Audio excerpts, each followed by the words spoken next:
Good evening, ladies and gentlemen. I hope you're all relaxed. Why shouldn't you be? You've probably had a long, hard day. And I'm sure watching a good story is a perfect relaxant. And if it's well written, it brings us a character or situation that gives us more insight into ourselves or helps us forget ourselves. Though you may not make a hobby of collecting short stories the way I do, I know you make a hobby of enjoying them. Now take this story. Do you see that string of blue beads?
Yes, Mrs. Anderson, this is the finest string of beans I have in the shop.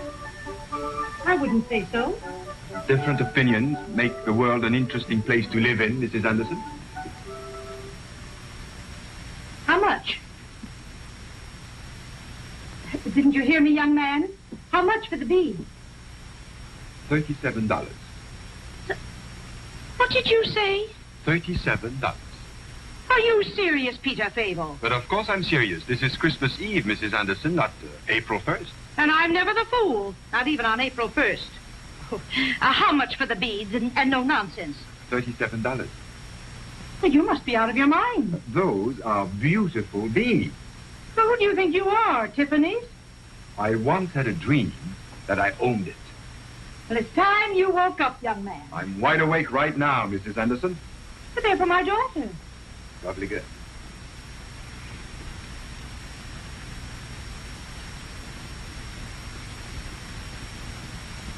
$20. 37. 25. 37. I've come up. I can't come down. Very well. I'll have to take my shopping elsewhere, young man. No matter where you shop, Mrs. Anderson, God bless you. And a very Merry Christmas to you. Sorry? No.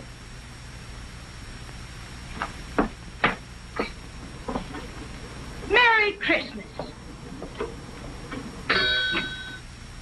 You lost a customer. Don't take any bets on it. Well, why did you tell her $37? You were saying $27 before. I know. I don't understand. Put them on. Why? You'll see. They're so clear. So blue. You admire them, don't you? You know I do. I fell in love with them the first minute I saw them. Well, that's the reason the price jumped from 27 to 37.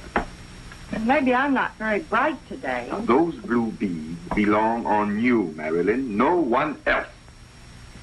Peter.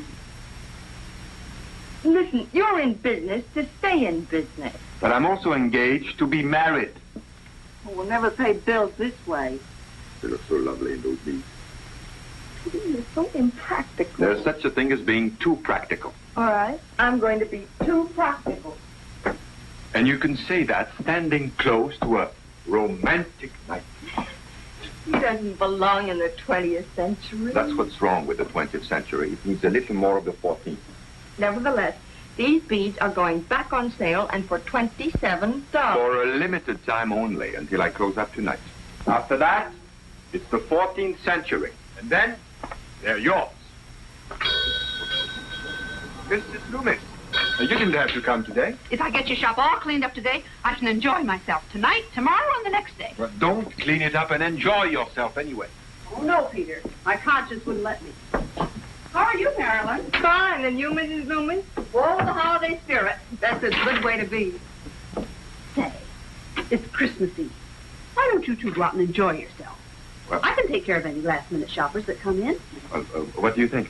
But don't you want to go? Well, yes, but... Then go. You'll just be in my way hanging around here. You're not a human being, you're a plant. Rooted to this place. Here, cash. I'm going to see Miss Window. Good. Out you go, Peter Fable, and no backtalk. Thank you, Mrs. Loomis. Mrs. Loomis, if anyone asks to see those blue beads in the window, they're for sale and they're $27. Oh, but a millionaire could afford But them. anyway, don't bring them to anyone's attention. If anyone asks to see anything, take them out of the window. Now wait, and just one at a time. Merry Christmas, Mrs. Loomis. And the same to you, my dear. And may the next Merry Christmas be to Mr. and Mrs. It will be. Way before next Christmas. Goodbye. Enjoy yourselves.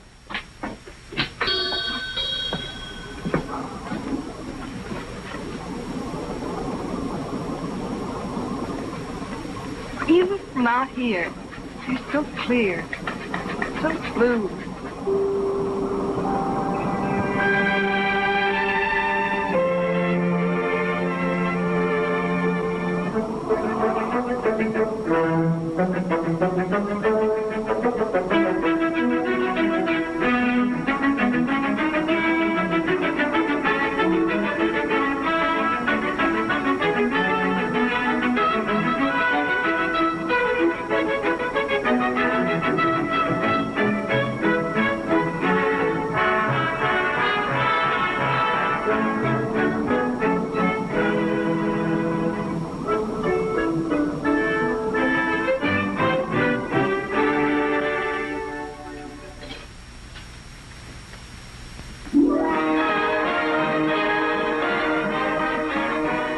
Maybe we're crazy. Why? Ice cold sodas on a nice cold night. When you're crazy in love, it's nice to be crazy about everything. I'm worried about us, Marilyn. Why? 4 months, and we still haven't had a real argument. Well, we could start in now. I can't think of anything to argue about. I can. What? You're for the Giants and I'm for the Dodgers. That sounds promising. The Giants are the most overrated team in the National League. Fighting words. But when you say it, I can almost believe it. You know, Peter, I always said when I met my man, I'd never say I love you. It's been done to death in the movies and in stories. But now all I want to do is say, I love you. I love you. I love you. And it sounds original, as though I invented it. I guess it's the way those 3 words are arranged. I love you, Marilyn. And I've just invented it, too. Peter, I'm scared. Scared? I don't know why, I just suddenly feel that way. Well, the trouble with you is things are going along too smoothly. Oh, I know, I'm just being silly. Well, you even have to learn to accept smoothness and make the best of it. Maybe it's just that it's hard for me to believe I was so miserable when I came here a year ago. Misery, stay away from Marilyn's door. Let's always keep that door closed, Peter. You see, Marilyn, the reason we mean so much to each other is no mystery. We don't have anyone close, We had to shift for ourselves since we were kids. To us, a family will mean more than just a family. It will mean no more loneliness. That someone cares what happens to you. Listen, we're going to be the family of them all. The family of them all. You, me, and our children.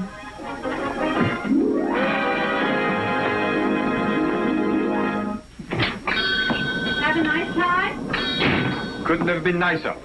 She's a sweet girl, Peter. You're both lucky to have each other. She's the best thing that's ever happened to me. And just in the nick of time, too. You were beginning to talk to yourself. No kidding. Oh, yes. Well, don't tell anyone.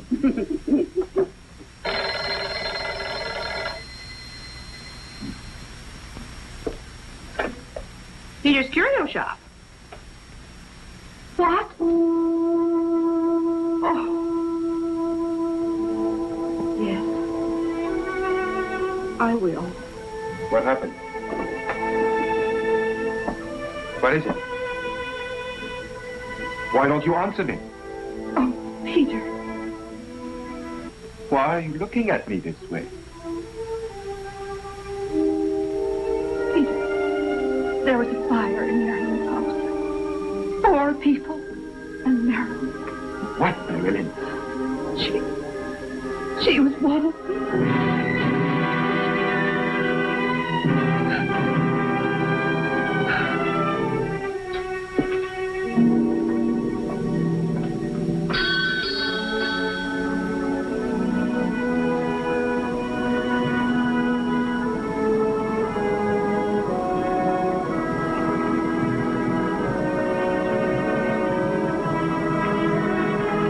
Merry Christmas! Merry Christmas!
Well, Peter? Are those beads being put up for sale? For sale? It's 3 years you've kept them. I've just been wondering. They were here? Not out in the open.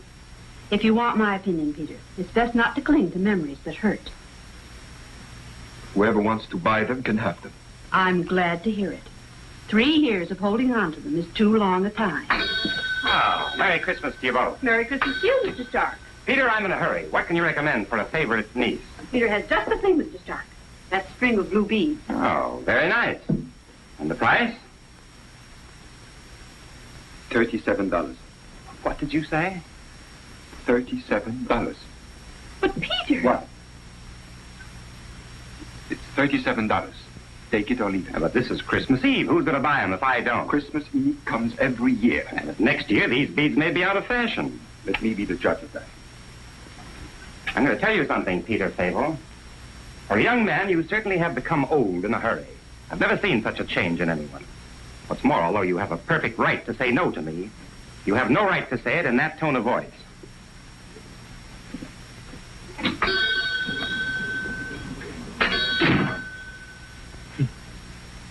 Some people expect you to sell at a loss.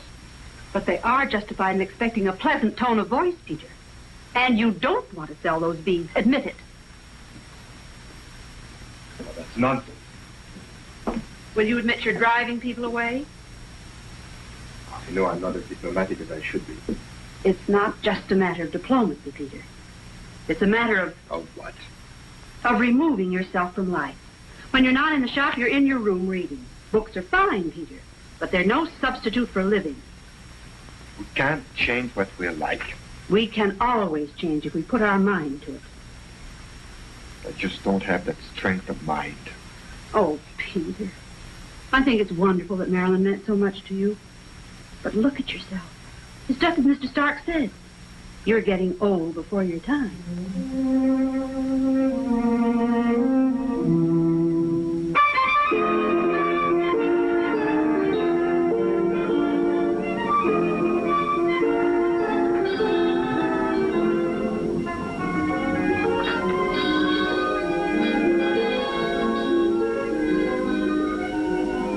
Is anybody here? I'm here. Oh, you scared me. Oh, I'm sorry. What can I do for you, little girl? You can sell me that string of blue beads. The blue bee. In the window. Yes. They're quite expensive. I have enough money. I want them for my big sister. She takes care of me. My name is Barbara May. There you are. Wrap them up, please. But they're 37. They're $27. Do you have the money with you? Oh, yes. Where did you get it? I saved it up. They're so clear, so blue. Aren't they? Yes. Yes, they are. You still didn't wrap them up. Hurry up, please. I want to surprise my sister before she comes home. Here's the money. What? It's only 11 cents. It's all I have. Oh, I'm sorry, little girl. I'll save some more and give that to you, too. I'll tell you what. Come here. Now, why don't we pick out another present for you? One that doesn't cost so much. I want the beads. But I'd love to give them to you, Barbara, but I can't. You see? I can't. Now, how about another present? I don't want another present. I want just this one. And if you won't give it to me, I don't want anything else. So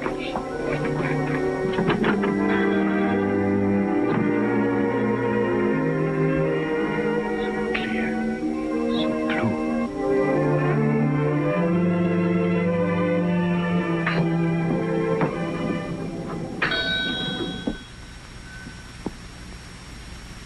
Why, those are my beads.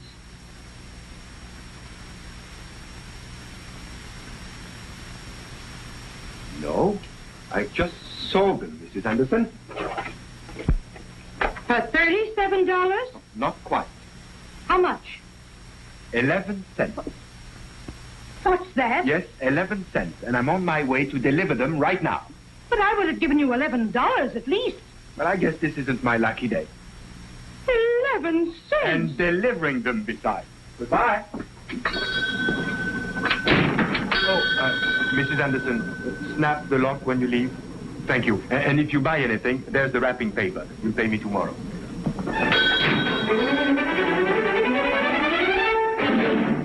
Her name is Barbara May, and she has an older sister.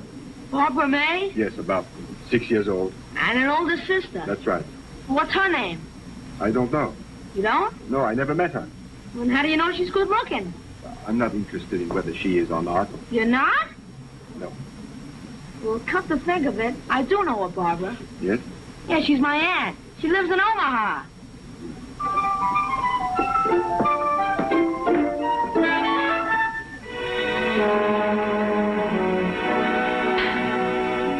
She a little brown-haired girl? Yes. Right, would you say? Yes, very. Got an older sister who's a blonde? I've never seen her. What do you want with her? The little girl left something in my shop. Are you sure you're not a bill collector? Oh, no, positive. Can't you leave people alone on a Christmas Eve? I'm not a bill collector. Prove it. This is what the little girl left in my shop. Well, it's just that I don't want to make trouble for people, especially on a night like this. It's the house on the corner, first floor. Thank you.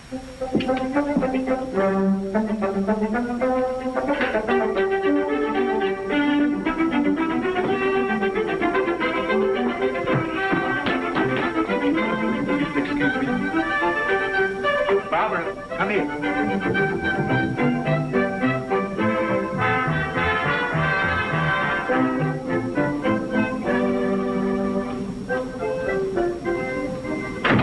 Is your sister home? Not yet. Good. Here is what happened. I couldn't sell the blue beans. So I thought I'd better get something for them. Anything. So I thought of you. Oh! Here they are. You can have them for 11 cents. What's the matter? I don't have 11 cents now. I only have 9 cents because I spent 2 cents for candy.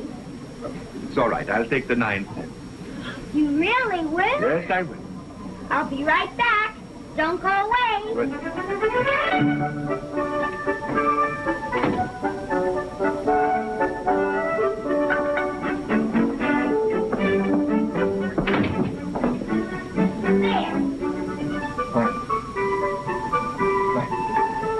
You didn't say thanks. Sorry. Thank you. Thank you very much. You're welcome.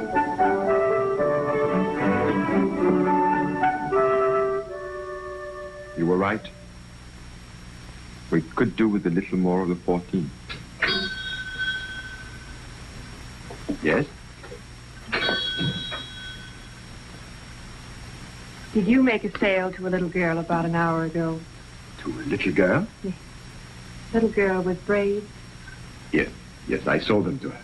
But I know they cost much more than the 9 cents she paid. I wanted to make her happy, and she wanted to make you happy. It's a good time of year for happiness. Still, I couldn't possibly accept it. Besides, she gave all she had. I just wouldn't feel right taking... Present from a little sister? Why don't you put it on? Well, Go ahead.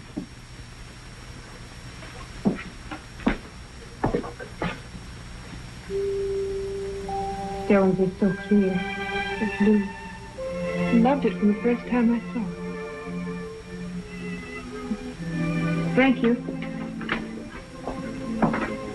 Oh, don't thank me. Thank your little sister.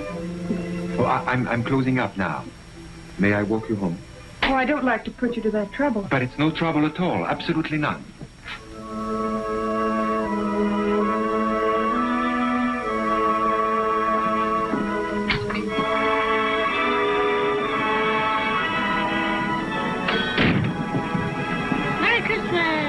Merry Christmas. Merry Christmas. Merry Christmas. Merry Christmas.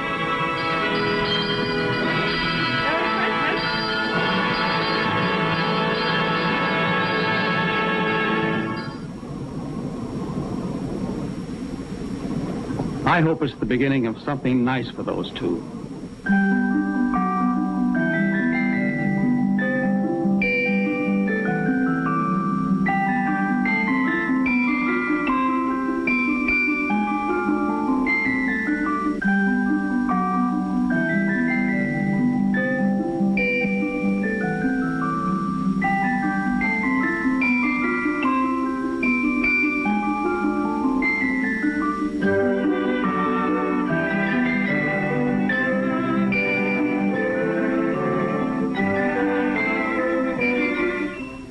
We all know everybody likes a well-told story.